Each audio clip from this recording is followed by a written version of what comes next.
আপনি কি আপনার মনের মানুষটাকে বা কাউকে প্রপোজ করতে চাইছেন কিন্তু করতে পারছেন না, অথবা কাউকে কনভিন্স করানোর খুব চেষ্টা করছেন সেটাও করে উঠতে পারছে না? যদি এটা সত্যি হয় তাহলে আজকের এই ভিডিওটা আপনাদের জন্য। আজকের এই ভিডিওতে আমি আপনাদেরকে এমন এক টেকনিক বা কৌশল শেখাবো যেটা শিখতে পারলে বা আয়ত্ত করতে পারলে আপনাদের লাইফের সমস্ত দুঃখ ঘুচে যাবে। লাইফে যা চান তাই করতে পারবেন। আপনি যাকে চান তাকে নিজের কাছে আনতে পারবেন, যাকে চান তাকে কনভিন্স করাতে পারবেন। আপনারা নিশ্চয়ই এরকম মানুষ দেখেছেন যাদেরকে সবাই একটুতেই বিশ্বাস করে ফেলে। আপনি যে ফিল্ডে কাজ করুন না কেন, চাকরি ব্যবসা যেটাই করুন না কেন, এরকম মানুষ দেখবেন যারা ইজিলি বা সহজেই অন্য মানুষের মন জয় করতে পারে। আপনারও কি সেরকম হতে ইচ্ছা করে নাকি? যদি ইচ্ছা করে তাহলে ভিডিওটা শেষ অবধি দেখবেন, স্কিপ না করে। এই কাজটা বা পদ্ধতিটা ইংরেজিতে বলা হয় ম্যানিপুলেট করা, বা কাউকে তার বশে আনা, বা কাউকে তার কথা মতো চালানো। মানে সে যা বলবে তার সামনের মানুষটা তাই শুনবে। যারা ম্যানিপুলেট করেন তাদেরকে বলা হয় ম্যানিপুলেটর। আর এই ম্যানিপুলেট করাটা না আমাদেরকে শিখতে হয়। আমরা সবাই কিন্তু এটা করতে পারি না, কিন্তু শিখতে পারলে আপনাদের পক্ষে সহজ হবে যাকে খুশি তাকে আপনার আয়ত্তে বা বসে নিয়ে আসা। আজ আমি এরকম 5টা কৌশল বা টেকনিক আপনাদেরকে বলতে যাচ্ছি, যা শিখতে পারলে বা বুঝতে পারলে আপনার সামনে থাকা মানুষটা আপনার কথা মতো চলবে। আপনি যাকে ভালোবাসেন তাকে আপনার করতে পারবেন।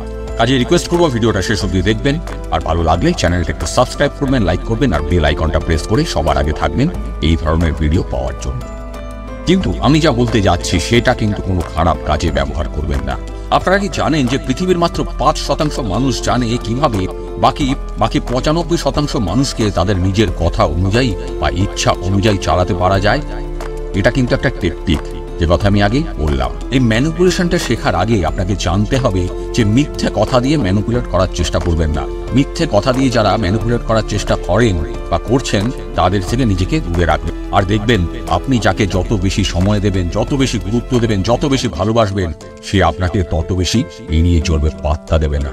উল্টে আপনার দুর্বলতার সুযোগ খুঁজবে। কাজেই নিজের ভালোটা বুঝুন। আর যখনই আপনি নিজের ভ্যালুটা বুঝতে পারবেন তখন আপনি এই আর্টটা শেখার জন্য বা টেকনিকটা শেখার জন্য তৈরি হয়ে যাবে। তো চলুন শুরু করি আর দেরি না করে। 1 নম্বর, কাউকে আপনার কথা মতো চালাতে গেলে সবার আগে আপনাকে যেটা করতে হবে তা হলো আপনাকে প্রথমেই সেই মানুষটার সঙ্গে বন্ধুত্ব করতে হবে, বন্ধু হতে হবে। যাকে আপনি ম্যানিপুলেট করতে চাইছেন তাকে আপনার মনের মতো তৈরি করুন। ধরুন আপনার কাউকে ভালো লেগেছে, আপনি প্রপোজ করতে চাইছেন, আপনার মনের কোনো কথা তাকে বোঝাতে চাইছেন। এখানে আপনাকে ম্যানিপুলেট করাটা শিখতে হবে। এটা কোনো খারাপ জিনিস না। তাকে সবার আগে এমন ভাবে বোঝাতে হবে যে তিনি যেন আপনাকে বিশ্বাস করতে শুরু করেন, আপনাকে পছন্দ করতে শুরু করেন। আর যদি এটা আপনি না করতে পারেন তাহলে জানবেন আপনি আপনার সময় নষ্ট করছেন, আপনার ধৈর্যের পরীক্ষা নিচ্ছেন।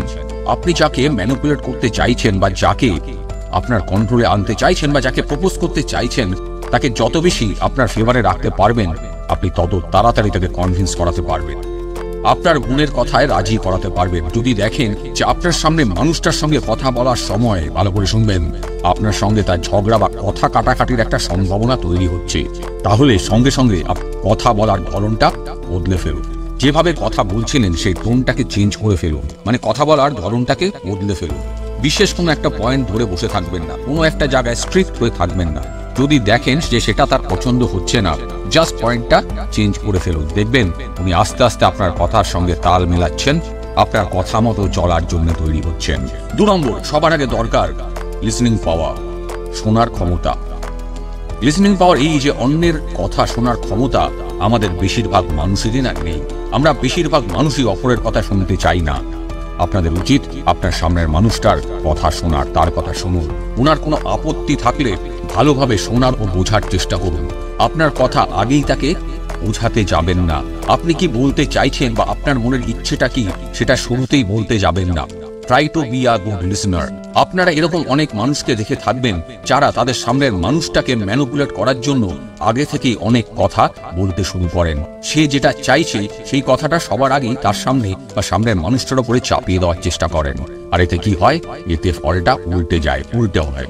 আসলে দরকার যাকে আপনি প্রপোজ করতে চাইছেন বা ম্যানিপুলেট করতে চাইছেন তার কথা প্রথমে ধৈর্য ধরে শুনুন, আর প্রয়োজনে আপনার কথার ধরন পরিবর্তন করুন। উনি যেরকম চাইছেন কিছুটা সেই দিকেই যেতে থাকুন। এতে আপনি কোনো আর্গুমেন্ট জিততে পারবেন। যে কোনো ঝগড়া বা তর্ক কিছু একটা তৈরি হলে আপনি সেটাকে সহজেই মেটাতে পারবেন। এটা কিন্তু একটা ভালো কোয়ালিটি। যখন আপনি এই মানুষটার কথা ধৈর্য নিয়ে শুনবেন, তখন তিনি ভাববেন যে আপনি তার ফিলিংসটা বুঝতে পারছেন, তার আবেগটা বোঝার চেষ্টা করছেন, আপনি ওনার অসুবিধাটাকে বোঝার চেষ্টা করছেন।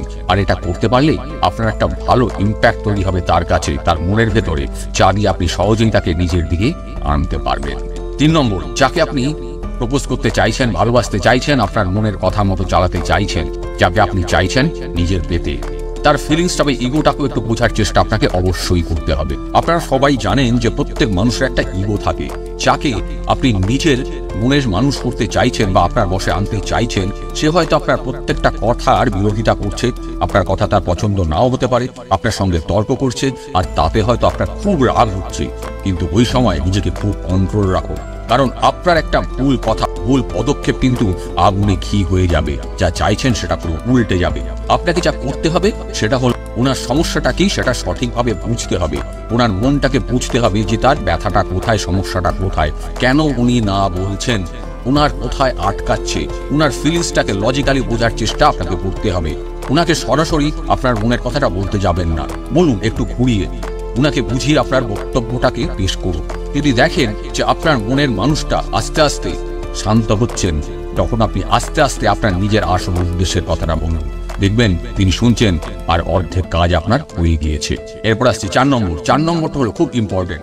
উনি যেটা নিয়ে আপনার সঙ্গে আর্গুমেন্ট করছেন, ঝগড়া করছেন বা তর্ক করছেন, তার মধ্যেই আপনাকে খোঁজার চেষ্টা করতে হবে যে তার উইক পয়েন্ট কোনটা আছে। সে যে ঝগড়া করছে, কথাগুলো বলছে, সেই কথাগুলোর মধ্যে উইক পয়েন্ট কোনটা আছে। প্রত্যেক মানুষই যখন তর্ক করে, জানবেন তার কথার মধ্যে একটা দুর্বলতা থাকে, একটা গ্যাপ থাকে। আর আমরা মানুষরা আমাদের কোনো একটা উইক পয়েন্ট নিয়ে ঝগড়া করি, সেটাকে চাপার জন্যে, ঢাকা দেওয়ার জন্যে।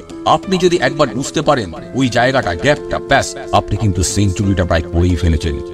যে জায়গাগুলোতে আপনার মনে হবে আপনি একমত হতে পারছেন, আপনি সেগুলোর উপরে কনসেন্ট্রেট করবেন, সেগুলো দিয়ে ওনাকে আপনার মনের কথাটা বোঝানোর চেষ্টা করবেন, দেখবেন উনি খুশি হবেন। এবার এই পয়েন্টগুলোর উপরে আপনি কাজ শুরু করুন, ওনাকে আপনার দিকে, মানে আপনার মনের কাছে আনার জন্য কনভিন্স করার চেষ্টা করুন। এরপর আসছি শেষ 5 নম্বর। 5 নম্বর হলো আপনার কথাকে ঠিক করে বোঝানোর জন্য ওনার অবজেকশনগুলোকে, ওনার অপছন্দগুলোকে কিভাবে ওভারকাম করা যায়, সেটা কিন্তু আপনার প্রধান উদ্দেশ্য হওয়া উচিত। দেখুন, শুরু থেকেই যদি এটা ভেবে রাখতে পারেন, তাহলে আপনি আগেই বুঝতে পারবেন যে আপনাকে কোন ধরনের প্রশ্নের মুখোমুখি হতে হবে আর কোথায় কোথায় অবজেকশন বা বিরোধিতা আসতে পারে। আপনাকে তার উত্তর আপনার মাথাতে আগে থেকেই রেডি করে রাখতে হবে। এবার সেই সময় যখন আপনাকে আপনার জবাবগুলো ঠিকভাবে আপনার ভালোবাসার মানুষটার সামনে বলতে হবে, যে মানুষটাকে কনভিন্স করতে চাইছেন তার সামনে বলতে হবে, ঠিক জায়গায় ফেলতে হবে। আপনাকে এমনভাবে বলতে হবে যেন সাপও মরে আবার লাঠিও না ভাঙে। মানে এমনভাবে উত্তর দেবেন যা আপনার সামনের বসা মানুষটি ভাবে যে আপনি যেন ওনার কথা মতোই কাজ করছেন, ওনার মনের কথাগুলোই বলছেন। শুধু একটা জিনিস মাথায় রাখবেন, সেটা হলো মাথা একদম ঠান্ডা রাখবেন। যত বেশি কুল, মাথা ঠান্ডা রাখবেন, তত বেশি সামনের দিকে এগোতে পারবেন। তাই আজকে আমার বল এই 5টা পয়েন্ট আপনারা অ্যাপ্লাই করে দেখুন। আমি কনফিডেন্সের সঙ্গে বলছি আপনি সুফল পাবেন। আপনার সামনে একটা নতুন দুনিয়া, নতুন রাস্তা, নতুন সম্পর্ক, স্বপ্নের জগৎ আপনার সামনে খুলে যাবে। শুধু মনে রাখবেন, এই টেকনিকগুলো শুধুমাত্র ভালো কাজের জন্যই ব্যবহার করবেন, কোনো খারাপ কাজ বা কোনো খারাপ কিছুতে ব্যবহার করবেন না। ভালো থাকবেন, ভালো রাখবেন। আবার একই কথা বলি, ভিডিওটা ভালো লাগবে প্লিজ চ্যানেলটা একটু সাবস্ক্রাইব করে, লাইক করে, শেয়ার করে আমার পাশে থাকবেন। দেখা হচ্ছে পরের ভিডিওতে। ধন্যবাদ।